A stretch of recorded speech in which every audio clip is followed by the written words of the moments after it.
la défense de la famille, c'est le 26 mai et au-delà, et pour faire en sorte que, un jour, revenant aux affaires, nous puissions, on trouvera le mot, je ne sais pas s'il s'agit d'abroger, de réécrire, en tout cas de changer fondamentalement l'ordre juridique qui a été hélas installé avec la loi Taubira, et faire en sorte que, après-demain, ça ne soit plus le mariage, mais le contrat d'union civile. Comment ? Parce qu'à l'UMP, il y a de sérieuses divergences entre un Luc Châtel qui dit, de toute façon, on ne pourra pas revenir dessus, Jean-François Copé qui laisse entendre que oui, partiellement. Quelle sera la position réelle et effective de l'UMP ? Je constate ce que vous dites et pour vous dire, j'en suis un peu triste parce que j'ai vu que le débat que nous avons mené, que j'ai mené dans ce projet, face à ce projet tout à fait malheureux du gouvernement, a permis d'obtenir une très large majorité à l'UMP. Sur les 200 députés UMP, seuls 2 ont voté le projet Taubira et 5 c'était absolu. Et aujourd'hui, on voit quelques hésitations. Il faut appeler un chat un chat. Et face à ces hésitations, moi j'ai une position extrêmement claire qui est de dire qu'en 2017, nous devons être capables d'arrêter, de respecter les mariages qui auront été pratiqués entre 2013 et 2017, mais d'arrêter les mariages de couples de même sexe et de proposer à la place le contrat d'union civile, d'arrêter l'adoption, je reviendrai sur l'adoption si vous le souhaitez, et de reconnaître le droit des tiers. Ça veut dire qu'il y aura 2 types de couples, il y aura ceux qui auront été mariés et ceux qui n'auront qu'une union civile ? Oui, parce que lorsque nous considérons qu'un texte est assez mauvais, et je le pense toujours, quand on a des convictions solides, elles ne sont pas solubles du seul effet du temps. Il y a des précédents, il y a le précédent de Californie. L'État de Californie avait légiféré pour le mariage homosexuel dans un premier temps, puis ensuite est revenu sur ce texte. Je suis désolé, ceux qui nous expliquent que ça sera trop compliqué, oui, il faudra gérer les quelques situations qui auront été créées pendant 4 années, mais c'est infiniment moins fâcheux pour l'avenir de la société que de rester sur un ordre juridique qui est celui de la loi Taubira, qui ne me va pas. Alors, si certains veulent... C'est pas tellement ce que dit Jean-François Copé. Oui, j'entends bien.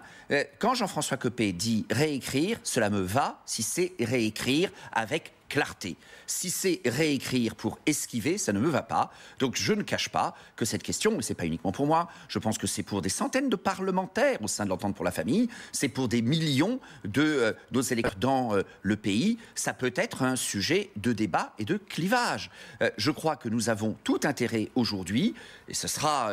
tout à fait net à la manifestation du 26 mai, mais ça va l'être dans les mois qui viennent, à être clair. La manifestation du 26 mai a un sens, car c'est une manifestation de défense de la famille, tant le gouvernement abonde, hélas, en projets qui sont néfastes pour l'avenir de la famille. Je pense à un projet de loi qui met à bas le modèle familial, je pense la mise en cause des allocations familiales, je pense la mise en cause du quotient familial. Donc c'est plus une manifestation contre le mariage pour tous. Nous l'avons dit depuis déjà longtemps, car hélas, nous craignons que la loi fût promulguée avant la manif du 26 mai. C'est une manifestation pour la famille, c'est une manifestation aussi de défense du pouvoir d'achat des familles. Il y a donc bien une extension politique telle que Jean-François Copé le dit depuis longtemps. C'est aussi une manifestation qui, de mon point de vue, et je le dis à votre invitation, je le dirai le 26 mai et je le dirai sans relâche après, doit être une manifestation pour dire à nos concitoyens que nous ne nous résignons pas, qu'il y a aujourd'hui un état de droit, que je respecte. Je vous ai dit, s'il y a mariage, avec mes considérations, je le ferai. Et en même temps, comme la loi Taubira est une loi, cette loi, il faut la changer.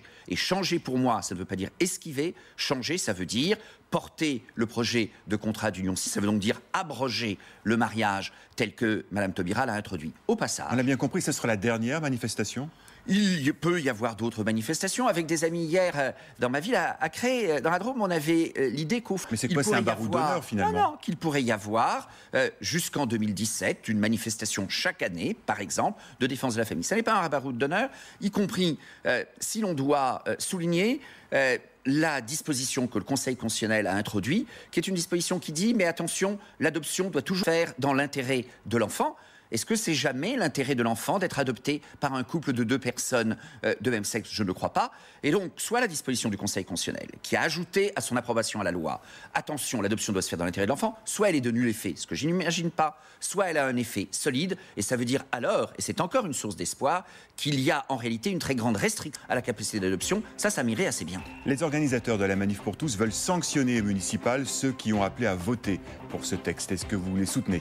En tout cas, que tout le le monde est tout à fait légitime dans une élection à poser des questions sur des sujets majeurs. La famille est un sujet majeur, que l'on passe les candidats au municipal au crible de la famille, eh bien moi ça me va tout à fait et j'appelle au municipal, mais ça sera évidemment un sujet pour 2017, à ce que nous portions un projet beaucoup plus généreux, beaucoup plus heureux que celui qui a été porté par le gouvernement. Et ça pourra d'ailleurs être aussi en 2017, après les élections, quelque chose qui, en confiance avec les Français, soit valide référendum. Hervé Mariton, merci. Merci.